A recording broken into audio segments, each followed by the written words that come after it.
I love animation, but one thing that I've never really been able to relate to when watching reviews or breakdowns of animated series is the experience of watching shows as they aired, even as a child. I love shows like Phineas and Ferb, The Powerpuff Girls and SpongeBob, but I was only able to first watch them once I was in my middle to late teens and had access to brief clips on YouTube, at which point, like all 14-year-old boys, I was more interested in watching 24-hour no-zoom in-streams of American Dad. Who's that? Oh, don't worry about him. That's just a nobody who lives in the basement. A nobody? Who farted? Nobody! Although nowhere near as popular as the shows I've just mentioned, the only memory I have of actually sitting and watching a show be broadcast for the first time and then continuing to watch it air live for the entirety of its run is with Strange Hill High. For those who don't know, Strange Hill High is a children's TV show that was first broadcasted to CBBC on May 8, 2013. The show centres around three 12-year-old kids, Mitchell, played by Ben Bailey Smith, Becky, played by Emma Kennedy, and Templeton, played by Richard Ayoade, as they discover the mysteries and monsters of their school, Strange Hill High. The show was co-produced by CBBC, Fremantle Media and Factory, and is most notable for its use of combining puppetry and digital animation, a technique dubbed by the series creator, Kat Van Henderson, as Hypervinarama. The show gained attention before airing due to the involvement of Josh Weinstein, who is most famous for being a showrunner for seasons 7 and 8 of The Simpsons Golden Age. Some articles at the time suggest him to be the sole writer of the show, but in reality he only wrote 2 out of the 13 episodes which make up season 1. If I was to try and compare Strange Hill High to another show, I'd probably choose The Amazing World of Gumball in terms of characterisation and humour, and Phineas and Ferb in terms of narrative. I will definitely be making comparisons between these shows throughout this video. Now I know many of you watching will already know all of this, but at the time of me starting my channel in 2021, Strange Hill High was pretty much close to being lost media. CBBC had stopped airing reruns in 2020 and there were no new episodes online or on the iPlayer or other streaming platforms outside of a few short clips on the CBBC YouTube channel. I myself have the DVD of Series 1, but it annoyingly only includes the first 6 episodes, leaving over 70% of the show unavailable. I can't even remember quite how, but I was only able to find the entire series by stumbling across someone who had uploaded the series to their Google Drive, which they had linked somewhere online, and even then got copyrighted when trying to re-upload them to YouTube. Nearly 5 years later, it's honestly crazy to me how much this fandom has grown, with the whole series now available on YouTube to watch, and more lost content such as the series pilot being found all the time. Given this, I've been wanting to do more review-style videos for a while now, so I thought what better way to start than share my opinions on the series with a ranking of every episode from Season 1. Before starting my ranking, I just want to give a quick disclaimer that these are strictly my individual opinions, are in no way, shape or form meant to offend in any way. Also, these videos will contain spoilers, so I highly recommend you watch the show before returning to this video. Are you okay? I've just seen a grapefruit. At the bottom of the ranking comes Episode 9, The Ghostwriters of Strange Hill High, written by Jason Hazley and Joel Morris. You don't get to judge me, Chris Morris. You're not one of my dad. Mitchell stumbles on a classroom that is occupied by the ghostly figures of students from the past, all eager to do any work they are set. He soon puts the ghost to work, creating a homework service. It begins to unravel when it turns out that the work they are doing is really shoddy. Can the trio free these poor ghosts from their eternal detention while avoiding it themselves? I struggled to get myself to rewatch this. I don't like this episode. Despite Strange Hill High not really being an educational show, most episodes still have some kind of central theme which they explore, such as luck or healthy eating. Well, the ghostwriters of Strange Hill High decided they would explore the topic of child labour, specifically the benefits of child labour. Miniature chocolatiers, sweatshop hat slaves, a delivery service manned by rapping babies. They've got very low overheads. Yo. I weep for the future. Cry baby. Now I know that lots of kids TV shows have the trope of one character taking advantage of another in order for them to do their schoolwork or something else along those lines, but Strange Hill High handles this so poorly. You can't reject my idea.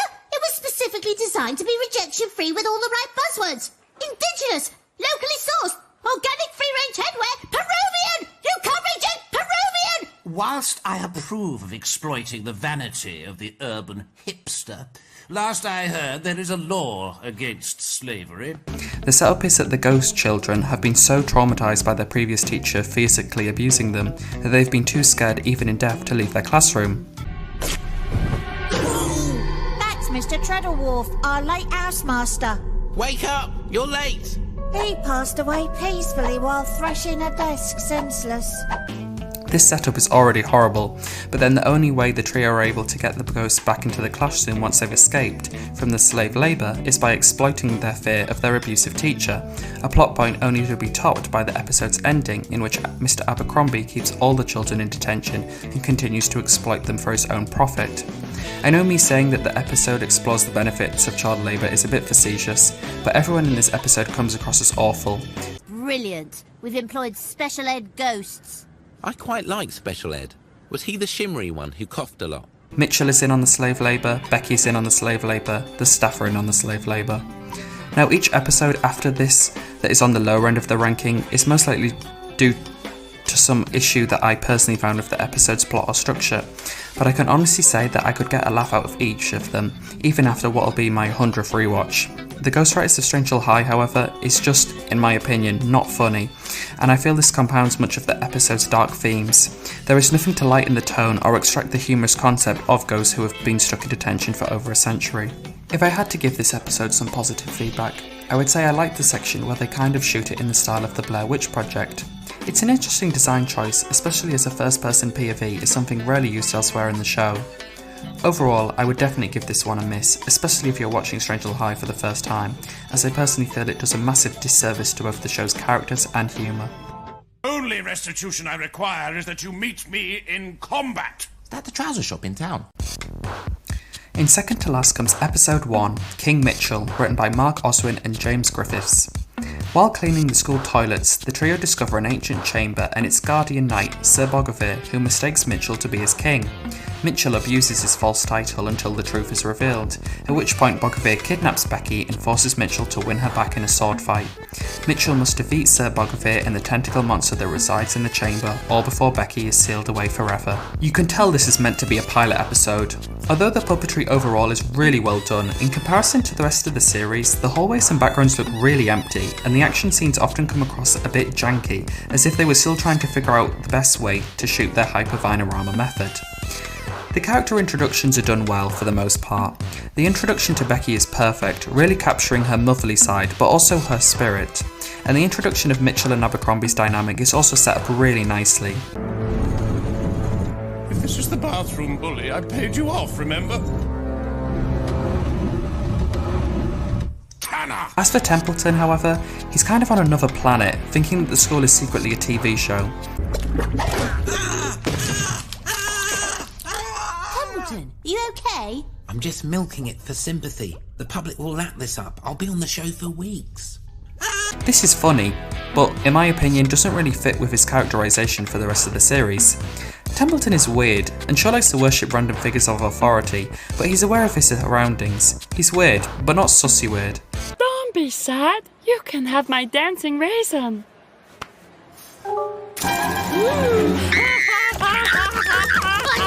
You're dancing together.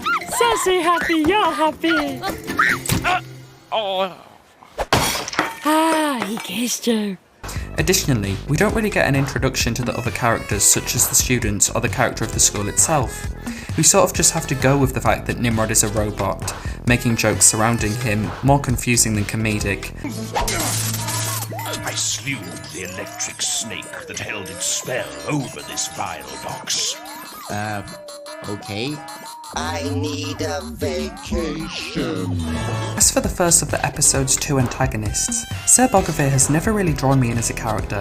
Starting with his design, although definitely not ugly, I just don't think it matches either the grungy setting of the chamber or his own antisocial personality. At no point is he ever meant to be conveyed as a white knight kind of character. I must guard against the evil effluent should the sewers of darkness threaten the world once more. Besides, I'm very antisocial. I can't stand being around people. I get that the purpose of his character is to be taken advantage of by Mitchell, but outside of that, he really does nothing. He really is just a plot device to highlight Mitchell's trickster nature, but given that's already on display with Abercrombie, it kind of just makes Mitchell look really unlikable. Sir Bogovir's lack of character is most apparent in the 180 he does once it's revealed Mitchell is not really king, going from joking around to kidnapping 12-year-old girls. She said she was 12! The other main antagonist is of course the tentacles of the foul latrine. They don't really do anything outside of attacking the bullies and Sir Bogavir, but their design is cool and they're undoubtedly iconic to the series as a whole.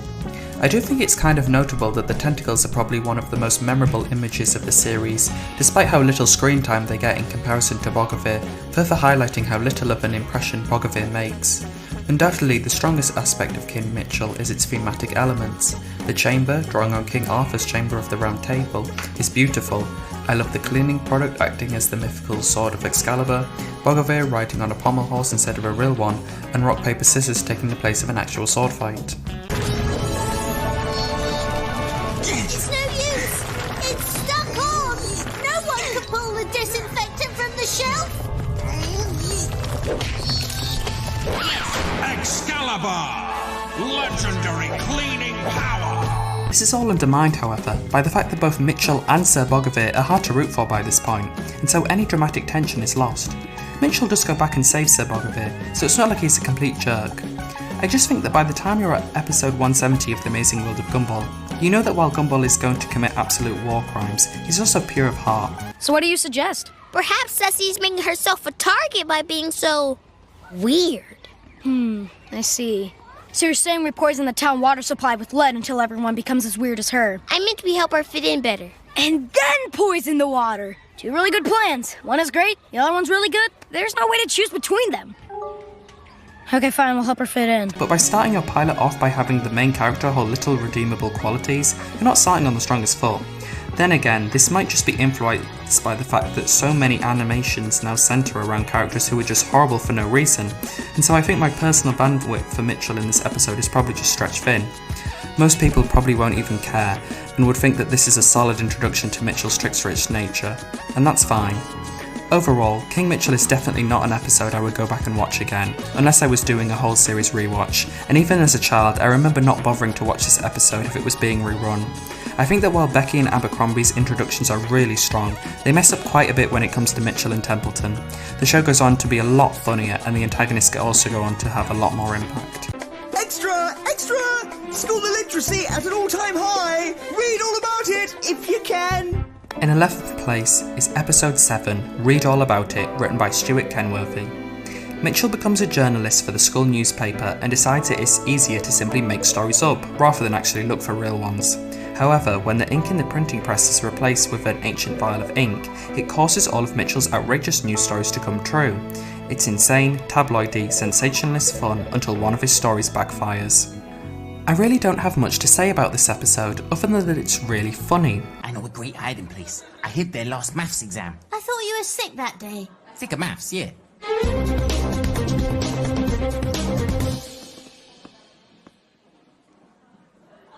Have you booked the school hiding place? No. Then I'm afraid you'll have to leave. It's definitely one of Templeton's best episodes, and the audition of Crydonia brings some of the best moments to the table. I've got to take this. Hello? What? Listen, I've eaten steaks tougher than you. What? Yeah, oh yeah. I'll speak to my lawyer. Okay. Bye, Mum. Honestly though, this is really just a middle-of-the-road episode, as without an antagonist of any form, there's not really any tension. They have this big scene at the end of Murdoch building the printer and Mitchell distracting Crydonia, but it's all for nothing, as they then go on to discover there is no ink left. I think part of the reason Read All About It is so underwhelming is due to it airing as the episode after the most boring book in the world, which is all about writing about how interesting the school is, but now one episode later, Mitchell is stumped with being able to come up with the exact same information. The whole plot centres around a non-issue. How about a tip? We got a tip? Yes, be a better journalist. It just doesn't make sense, as we know, not only from the previous episode, but also from the show as a whole, that Strangeville High is an interesting school, and the things Mitchell reports on really could start happening. Hop-in virus plagues school. Although harmless in science lab rabbits, A dangerous and hilarious new disease has spread to students. It often causes the afflicted to cluck like chickens. Like, I did not just do that. Even as a child, I always thought this one as being one of the least memorable episodes, and it's not something that I would go back and rewatch in my own time, which is a shame given how funny parts of Read All About It is. Get to an interesting part. Even the interesting parts aren't interesting. Listen, 1066 had a visit from Norman. Speaking of the most boring book in the world, it's up next in 10th place. Written by Ben Teasdale, episode 6 gets a lot right, so it's no wonder it makes the top 10.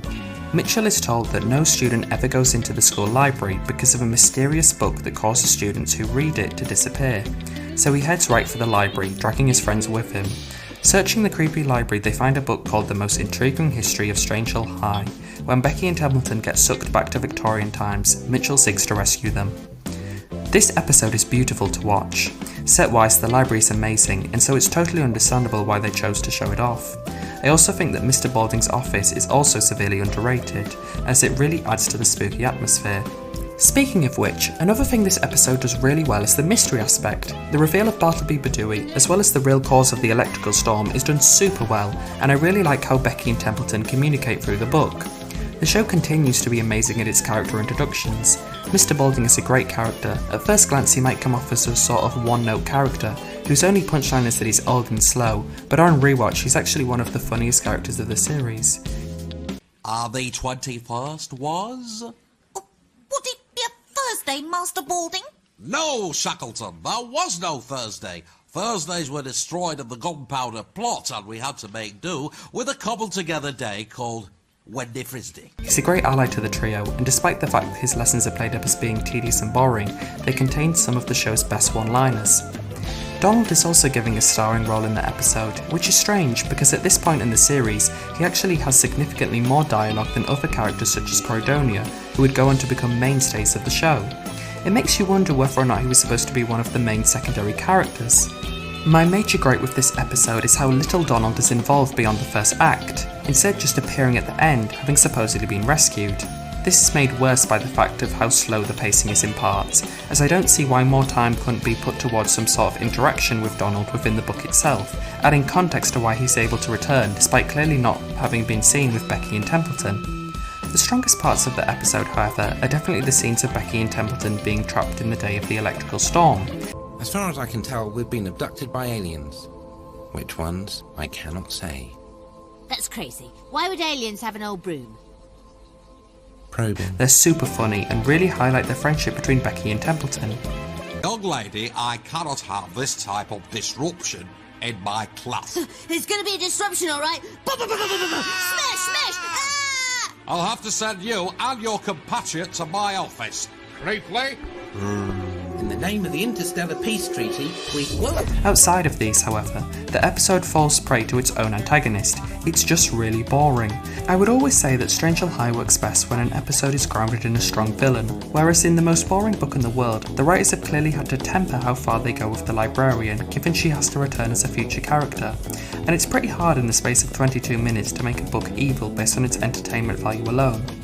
On a more positive note, this episode does contain probably the second best final villain battle of season 1. It's just a shame that the pacing leading up to the point is so slow I've lost interest by the time it takes place.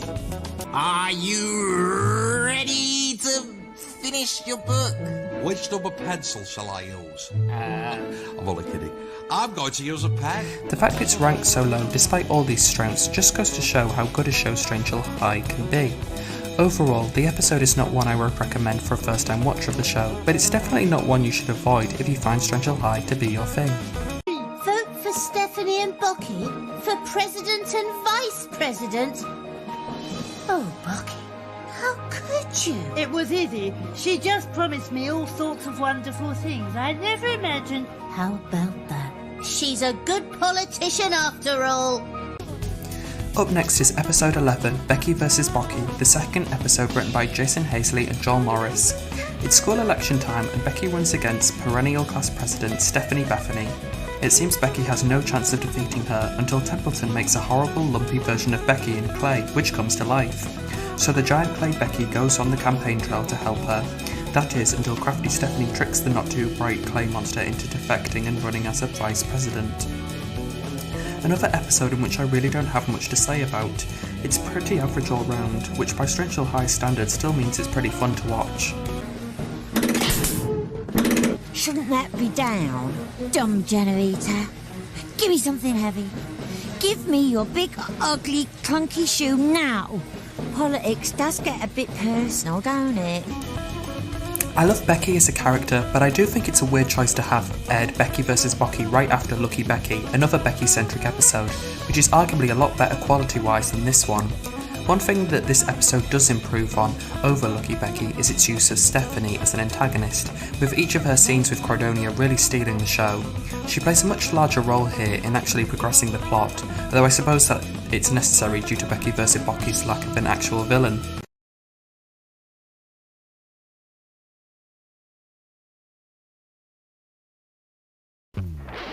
Part of the reason this episode ranks so low is because it frustrates me with its wasted potential. The episode has a really unique take in teaching the lesson that while we may wish that certain things in life aren't popularity contests, we can't escape the fact that sometimes they just are. It's a hard truth, but they deal with it in a really funny way that doesn't come across too serious or out of place for the show. Yet as much as I like this episode's refusal to grant a stereotypical happy ending, I take issue with the fact that there's subsequently no real resolution at all. Bocky is dead, the generator is still broken, Stephanie goes unpunished, and Becky still remains powerless to the school and her classmates. As funny as this episode can be in part, it lacks a proper ending, ultimately leaving much to be desired. I really don't like the garbage monster, despite it resulting in one of the most gruesome deaths of the series. In fact, this might be the only death of the series. Even villains who we see get eaten or destroyed come back in some form. Outside of that, the garbage monster is a pretty lame villain and is only used as a last-minute plot device in order to reveal Stephanie's true nature, while also killing off Bocky. Goodbye, friends! It was really fun! Even this is interesting! Again, this is another episode which I wouldn't recommend to someone who was just being introduced to Strange Hill, but it's definitely a fun rewatch for veterans of the show. Memo to Spider-Man. Climbing up the inside of a structure is a lot easier than climbing up the outside. Memo to Aquaman. Caution, there's no water here. In Spot 8 is Episode 2, 99 Cool Things to Do with a Time Machine, written by Ben Teasdale. In an attempt to prevent the trio being punished for being late, Mitchell changes the time displayed on the school clock tower, only to discover that it's actually a time machine. With exam week looming, Mitchell, Becky and Templeton try to use the clock tower to steal the test answers in advance, only to accidentally break time itself.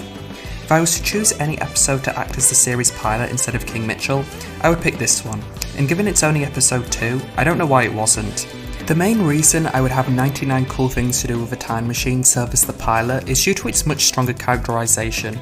There is a much stronger introduction to Mitchell. He causes trouble, but for the sake of a justifiable cause, such as changing the time on the clock tower, not wanting Becky to be put on litter duty as a punishment for being late. The same can be said for Templeton. He's weird, and they do a much better job of introducing his geeky side, but he's still fully conscious of what's going on around him. We have a time machine. Think of all the cool and amazing things we could do with it. Nope. I've got nothing. Anything that King Mitchell got right with its introduction of Becky and Abercrombie is not only also found here, but improved upon, in particular the idea of Abercrombie walking the line between threatening antagonist and comedic foil. Another thing that is a massive improvement over King Mitchell is the episode's introduction of secondary characters, such as Stephanie, Bishop and Matthews. Check out my fresh new medallion. Do you even know who Malcolm X was? Of course I do. It was one of the X-Men, innit? Interestingly, they have Samia speaking French, but they must have dropped this idea because it isn't seen anywhere else on the show. This episode probably includes the largest number of digital effects in Season 1. They're done pretty well and they don't draw attention away from the puppetry. Now I know that's most likely due to the cost of building new puppets and sets, but I really love the constraints they put upon the time machine, having the trio having to physically turn the clock mechanisms if they want to do anything. How many more turns now? Well, assuming we need to travel back 65 million years to see a dinosaur, you only need to turn the hand to the clock another 47,449,999,998 times. And how many have I done? 2. I know some people think that the writers aren't taking full advantage of the narrative device that a time machine provides, but personally I think by having them only be able to travel a few hours in advance, it really separates the episodes apart from most of the time travel stories. One thing that I had honestly never gotten until my rewatch of the series was that the clock tower was supposed to have been making little changes to the world each time the trio went back in time. I know that one scene where the twins drop dialogue is supposed to indicate that, but other than that it doesn't really come into play until the final scene, where Becky and Templeton change age, at which point I always put it down to their overuse of the clock tower. Maybe it's just me, and that the fact that most time travel stories heavily centre around the idea of the butterfly effect, and this one didn't, and that's why I didn't pick up on it. I also assumed the swap in dialogue was just meant as a joke, as the episode otherwise clearly indicates that it's the misuse of the clock tower that causes time to collapse, not the act of time travelling itself. This is something I'll cover more later, but I do think Strangely High is at its best when the trio have a genuine antagonist to go against, though given this is only episode 2 of the series, I understand why they would choose to focus on the strangeness of the skull itself, rather than an external force. One thing that always brings me back to 99 Cool Things to Do with a Time Machine is its orchestral score. This episode also features the only song of season 1 to exist outside of Snoozicle, the musical themed episode. Honestly, I'm not a massive fan of the song, nothing really happens in it and it doesn't further the plot at all, so I'm glad they didn't keep this going in future episodes, but I really wish some of the background music from across the show had been made available. 99 Cool Things to Do with a Time Machine is definitely an episode I would recommend for newcomers to the show, offering some great character introductions and action to match. Caught like rabbits in a headlight. Oh, sorry. I know. Offensive. In 7th is episode 10, Teacher's Pet, written by Mark Oswin and James Griffiths. Mitchell, Becky and Templeton get tossed into detention, scrubbing old science equipment as well as the cages of various school pets that live in the lab. Becky has a soft spot for animals and sets them free from their cages. Meanwhile, Mitchell and Templeton discover a dusty old device they soon learn is a matter transmogrifier.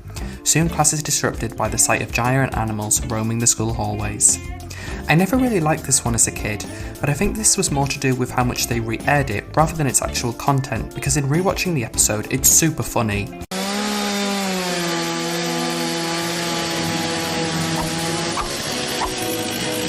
Wow, that's amazing! Thank you. Amazingly risky. You could kill someone. Chainsaws don't kill people, Becky. People do. People with chainsaws. If I had to pick a favourite scene from it, it would definitely be the bit where Mitchell is up in the vent and Becky, Templeton and Stephanie are waiting outside. There it is! My dot's way cooler than yours. Your dot's in a giant guinea pig's bowels. Toad Crombie is a really strong villain, and his presence is greatly helped by the fact that despite the other animals having already been a threat, he's introduced early enough in the episode not to feel like a last-minute plot device. His design is off-putting, his voice is creepy, and he's actually got some kind of power through his use of amphibian features. It has come from the great machine. We must commune with it. Have you a message for us, oh slimy one? I see. So what you're saying is... Actually, I have no idea what you're saying. Could you give us a sign? Still not 100% clear. Bravo before me. Stinking humans. Bit difficult from this position. It's weird to think, but most Strangely High villains don't really have superpowers. They sort of just exist and are scary because of the way they look. He's also one of the only sympathetic villains, and I'm happy the writers decided to give him and the animals their own happy ending of sorts. One negative is this episode's use of digital effects. Strangely High is usually pretty good at hiding these, and I understand that the budget for 3D animation won't have been huge, but scenes such as when the tortoise is charging the gates just look really awkward and noticeable. Another aspect of this episode which I've always wondered about is whether this was intended to be a Christmas episode. The opening clearly shows the episode to be set in winter, despite it actually airing mid-July. It's just something I've always thought was a bit unusual.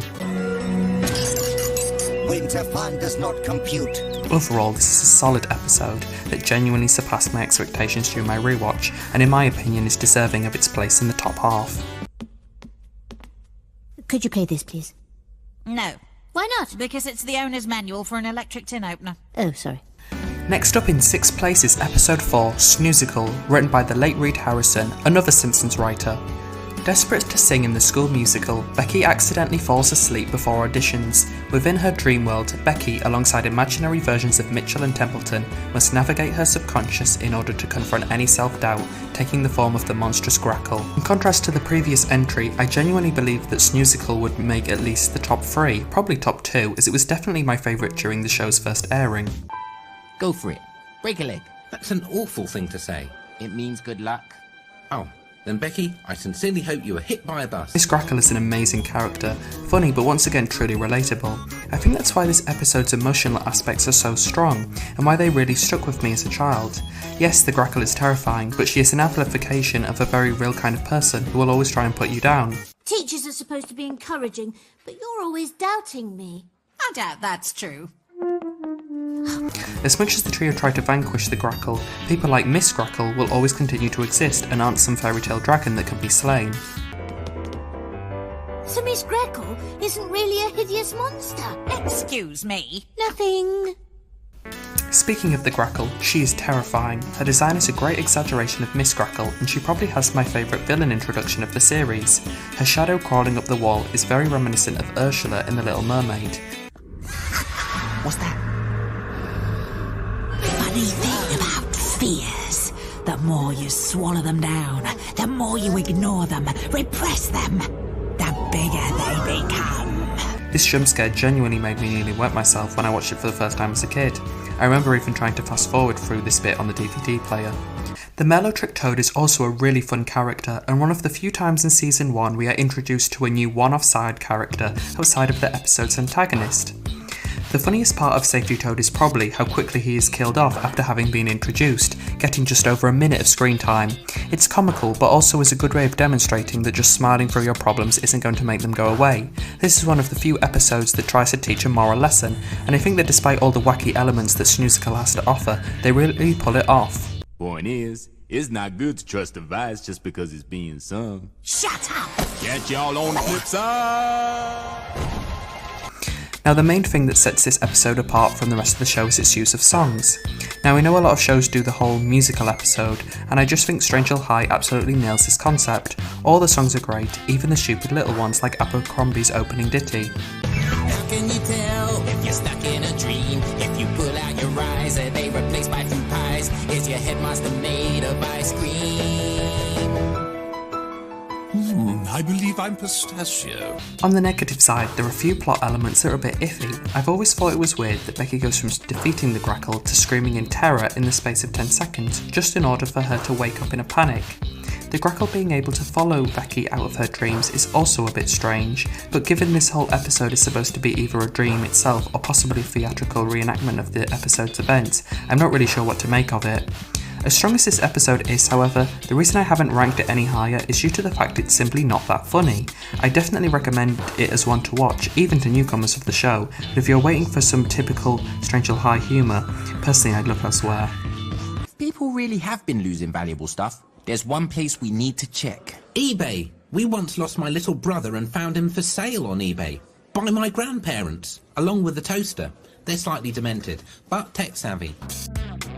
And with the first of our top 5 comes episode 3, The Lost and Found Boy, which is also the first of the 2 episodes written by Josh Weinstein. Things have been disappearing around Strange Hill High. As the new kid, suspicion falls upon Mitchell. With his smart-mouthed attitude and natural defiance of authority, Mitchell has unwittingly positioned himself as the prime suspect, especially in Headmaster Abercrombie's eyes. Mitchell tries to clear his name with the help of Becky and Templeton. This is another episode that I definitely could see being one I would recommend in introducing someone to the series, as not only is the comedy in this episode amazing, but it gives off very strong pilot vibes in the same way 99 Cool Things to Do with a Time Machine does. It's the first time we are told that Mitchell is a new student to Strange Hill, the first time we get Mr. Abercrombie's iconic Eyes on You, and the first time we meet Murdoch and get a proper introduction to Miss Grimshaw. Aha! A sequin and a rhinestone! And what's this? Why, that's a globe screw. And this? A school tie from Basingstoke Stereo Salesman's College! But I didn't put those things there. Someone else must have. And that someone is you! How come nobody gasped at my startling accusation? It's also the first time, in my opinion, you really get the sense that Mitchell, Becky and Templeton are genuinely friends, rather than just three people who happen to be in the same place together. Hello, dearie. I'm here for some reason. How come you're not playing the lady? Because then we wouldn't be in disguise. The stakes also feel a lot higher in this episode, with the threat of Mitchell being expelled having been set up within the episode's first act, rather than waiting till the last minute to introduce a problem such as the toilet monster and the breaking of the clock tower. As a child, I can't really remember Peter Dustman ever being one of my favourite villains, but on rewatch I think he's a really strong character all round. Voiced by John Thompson, Peter is both equal parts scary, equal parts funny. Master, my beautiful poodle boy! I used to have a team of rats pull me, but I got hungry. You. Whoa. I really like him acting as a creepy twist on Peter Pan. His name's great, the flying scene and the pirate treasure hunt are hilarious, and it's an interesting take on how quickly a person who hasn't grown up having been trapped in a school for 100 years would go mad. We did it! We can fly! No, we can't. Silly me, I forgot the magic dust! I think that's just actual dust. Despite being so childish, Peter's scariness comes from his immaturity, kind of similar to Anthony in the Twilight Zone episode It's a Good Life. He poses an active threat to the trio, and that's before even including some of the episode's deleted scenes. And now you stay here forever. Or what?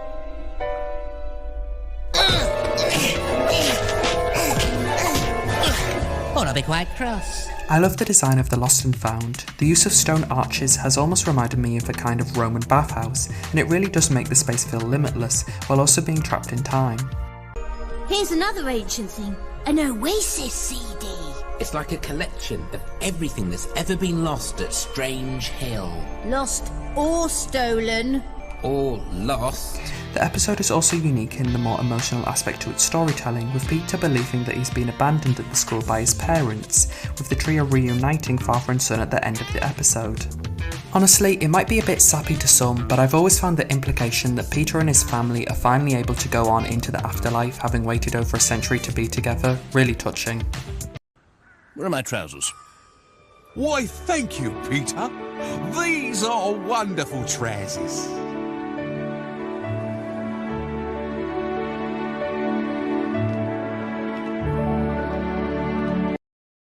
Soon everyone will be talking and tweeting about what an unlucky, weird fool I am. And the tweets begin. And in fourth place is episode 11, Lucky Becky, written by Kirsty Falkus. Becky wants to join the cheerleading squad, but the stuck-up girls on the squad won't let her. They do allow her to become the school mascot, however. Becky finds and puts on a ratty old rabbit costume and soon finds her look changing. Good things begin to happen, but the gang discover that for every piece of good luck the costume has brought, a corresponding piece of bad luck also occurs. For how highly this episode is ranked, there's not really a lot to say. It's super funny and super creepy at times, mostly due to the figure of Jinxie. What in heaven's name is that? Oh dear. It's Jinxie the Rabbit, our old school mascot. Well, I thought our mascot was Leonard, the reasonable pencil. He is. We got rid of the rabbit years ago after some troubles. I'd better stop this nonsense then. No! That could be dangerous. Let him run his course. It's been years. Maybe he's lost his power. Jinxie the Rabbit has really strong mascot horror vibes. I know he literally is a mascot, but the trio having to search through old newspaper cuttings to reveal the mysteries of Jinxie does really feel like an ARG, and although airing a year before the release of Five Nights at Freddy's 1, the whole thing of a person being trapped within the suit of an evil rabbit costume obviously reminds me of Springtrap. That costume was hung away in the depths of the changing room and forgotten. Until I found it. Or it found you. Do yourself a favor. Burn it. That costume has been waiting all these years for another owner. And now it's got me, it won't let me go! I know I mentioned about really liking Toadacrombie because of him actually having special abilities which poses a threat to the trio, but one of the best things about Jinxie is you don't know how his good or bad luck will affect the situation. It really helps keep the viewer on edge and invested in him as a villain, despite him not taking the form of a traditional antagonist. I'm sure we can fix this. We always do. Yeah, good luck with that.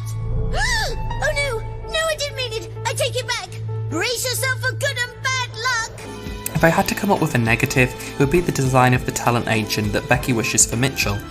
I don't know if he's meant to be some sort of pop culture reference, but he just looks really off-putting and out of sync with everyone else in the series.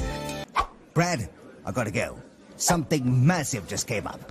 Kisses to you and your stupid wife. Additionally, as mentioned before, as funny as Stephanie and Croydonia are in this episode, I actually think they are put to much better use and are even more comedic within Becky vs. Bocky. You're our head cheer cleaner. That's not really a thing, though, is it? No, I made it up so you'd feel important. But I'm still a cheerleader, right? Sure. Your job is to rally up our dirty uniforms, lead them to victory against dirt, and then tumble them dry. Go, Becky, she's our man. If she can't clean them, no one can. Probably no one can. Overall, Lucky Becky is an incredibly strong episode, with its perfect mix of both creepiness and the whimsy of Strange Hill High that makes the show what it is, understandably landing it in the top 5.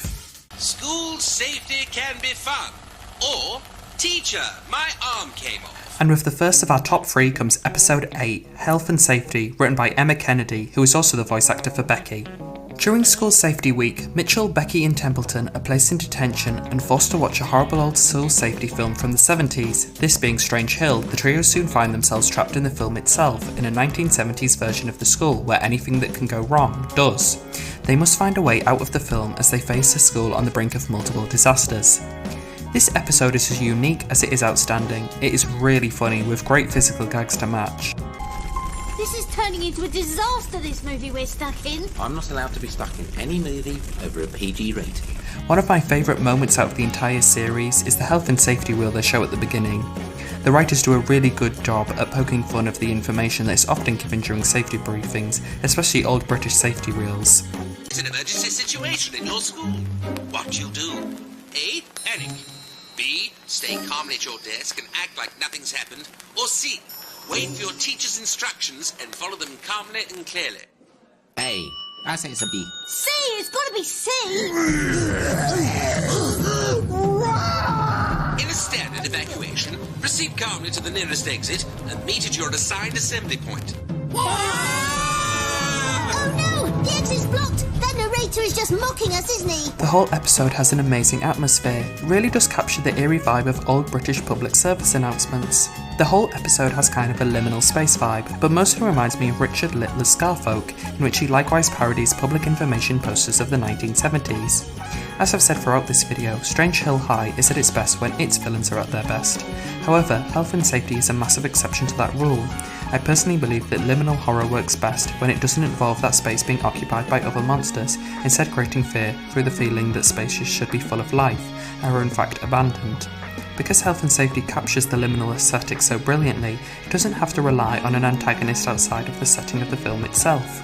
The atmosphere just does an amazing job at adding tension to simple issues, such as spilling water or getting your foot stuck under a wire.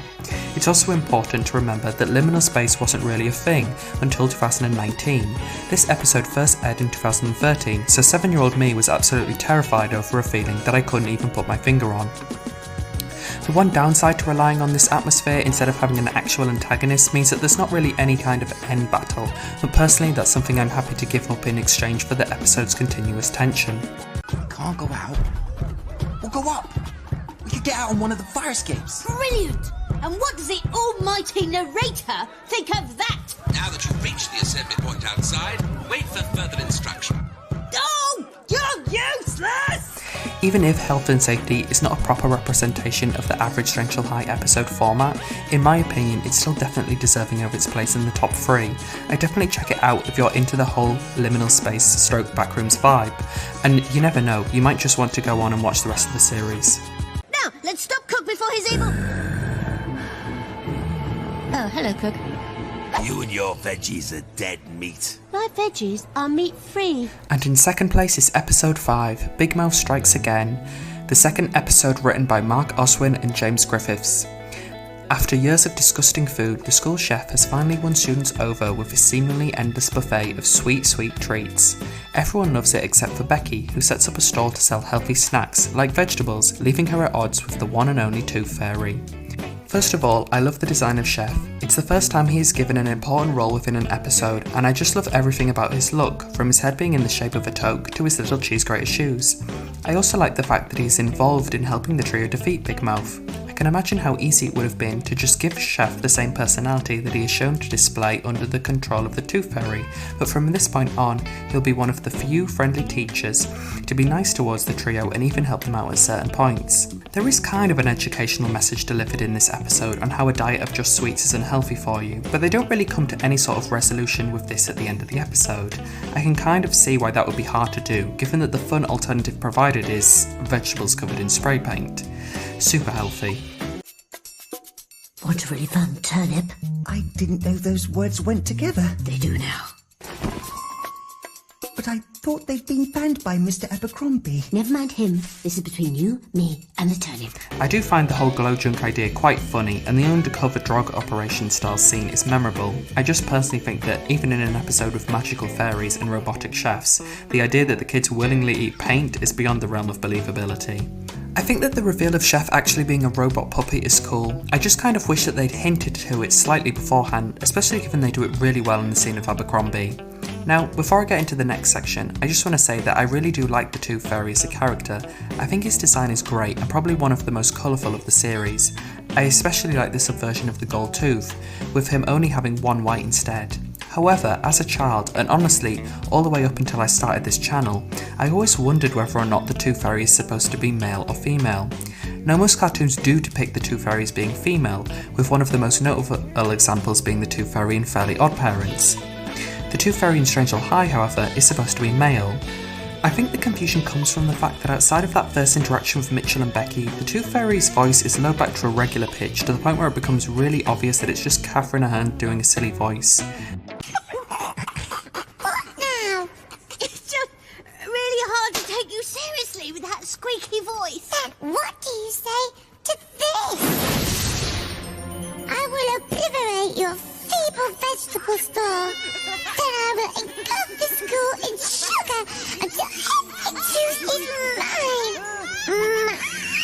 Say obliterate again! This is on top of the fact that the Tooth Fairy is not actually referred to as male until 13 minutes into the episode. Now, the comedic element of the Tooth Fairy is the fact that despite being male, he has an extremely squeaky voice, and is a fairy. The Tooth Fairy is undoubtedly effeminate, and his little ditty is hilariously camp. I just think that the character teeters rather close to the boundary of what is funny and what's making fun of. Now listen to the music of the teeth and despair. I'm a very happy little fairy, fluttering about in the sun. I keep some special lotion in the cupboard, 'cause I sometimes get a very itchy bum. Man, that's lame. Shut up. I can't even tell if this is what the writers were going for in creating the Tooth Fairy, or they just thought squeaky voice haha funny, especially given the fact that Strange Hill High never really makes any edgy jokes. They make adult jokes definitely, but outside of one example that I will get to later, they don't really try to rock the boat. I personally love this episode and don't take issue with the Tooth Fairy, but I could see why modern sensibilities would lead to this kind of character not being made today. On a lighter note, I really like the music in this one. It really captures both the whimsical silliness and the ominous vibe of the episode and the Tooth Fairy. Ow! Queen! I will have your teeth yet.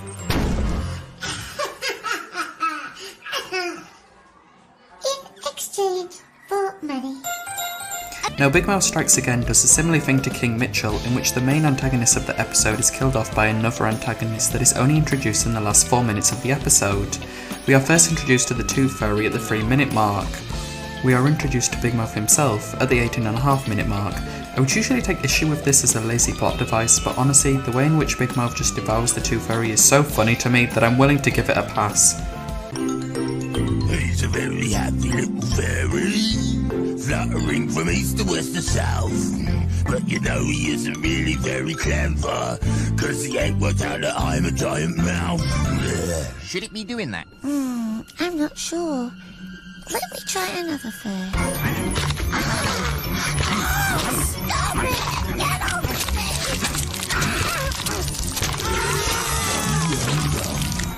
Oh yeah. Honestly, this episode has me laughing throughout, even on a rewatch, and so it's rightfully at home within my personal top 3. However, I can understand why some may be slightly put off by the character of the Tooth Fairy and would choose to give this one a miss. Nimrod was designed to play war games. He's the perfect weapon. I'm ready. All I need is a really long extension cord. And in first place overall is the Season 1 finale, The End of Terminator. Once the world's most advanced computer, maths instructor Nimrod has been relegated to teaching kids at an inner city school. Nimrod thinks he can outsmart the students, but he's never faced Mitchell, who sets out to give him a breakdown. Soon, Nimrod and the other old machines are replaced by the wondrous Kate.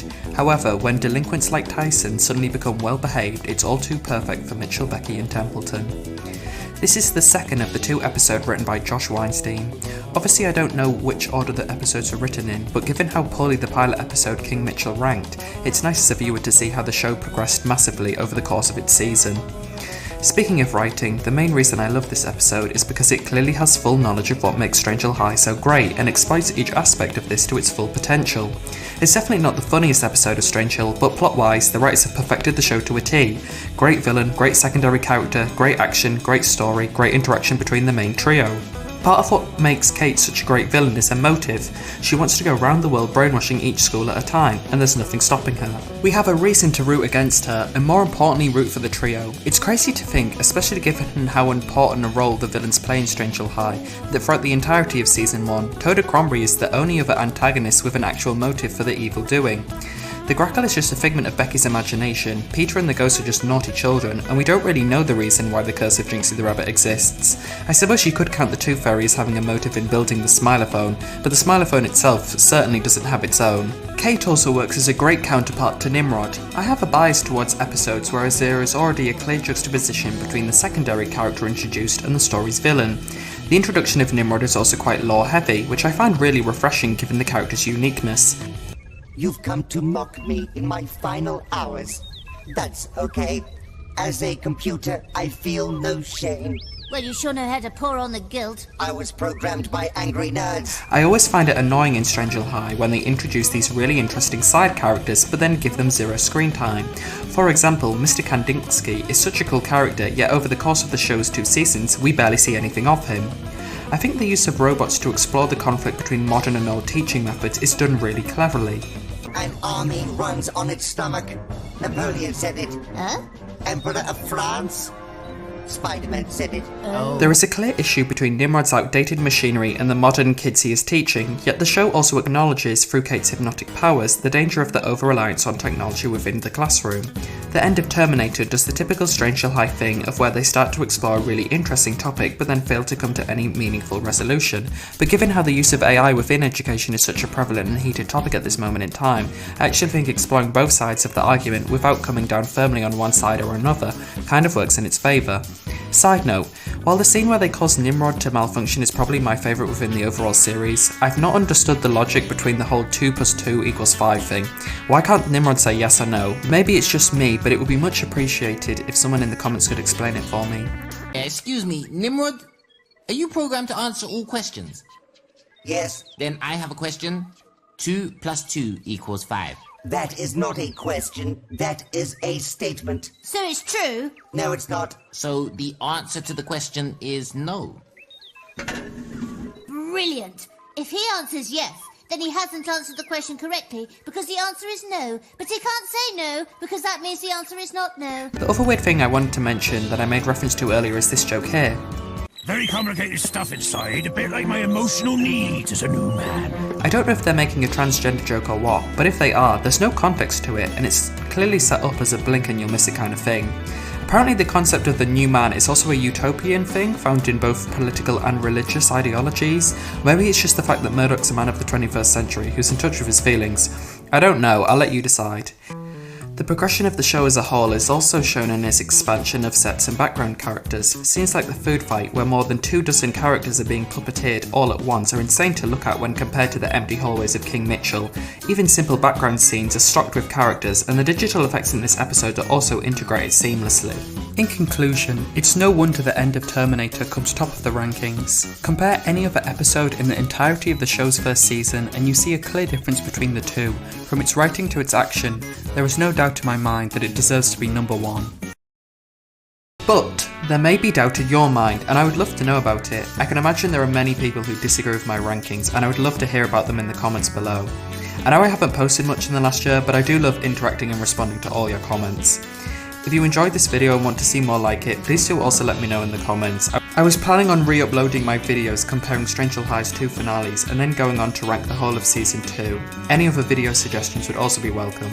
But that's all from me for the time being, so thank you so much for watching to the end of the video. It's been a pleasure. This concludes our film. Copyright 1974, Her Majesty's Council on School Safety and Non-Explosive Lunches.